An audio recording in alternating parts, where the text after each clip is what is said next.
Wow, sarap buhay! Ito yung folding bed na magagamit mo tuwing gusto mong magpahinga at makalanghap ng sariwang hangin sa labas. Ang kagandahan talaga sa folding bed na to guys, dahil hindi mo na siya kailangan asimbulin, napakadali na lang din niyang i-fold at ligpitin. Hindi siya kabigatan na pwede mo lang hawakan ng isang kamay. Pwede mong dalhin kahit saan. Unboxing muna tayo sandali.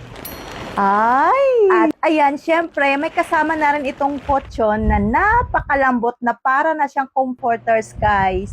May kasama na rin siyang unan at ice mask. At voila! Ito naman yung kanyang body frame. Napakaganda ng kanyang body frame. Talagang makikita mong pulido at solid yung gawa nito. May mga tali siya sa dulo para itali nyo na lang siya sa mga bakal sa gilid-gilid. May side pocket na rin para lagayan ng mga cellphone nyo or iba pang abobot. At ayan, walang kahirap-hirap. In 5 seconds, nakaready na, nakalatag na yung tulugan mo. Napaka-perfect at napaka-useful talaga ng folding bed na to guys, lalo na kapag may biglaang bisita sa bahay. Pwede mo itong gamitin bilang tulugan, lalo na kung may limitadong espasyo lang kayo sa bahay. So ngayon, madalas ko nga siyang ginagamit tuwing gusto kong mag-relax sa hapon, makalanghap ng fresh na hangin, di ba? Napakasarap ang hayahay ng buhay. Napakaganda niya ring gamitin kung meron kayong terrace sa bahay, rooftop, o sa labas ng bahay tapos maraming puno.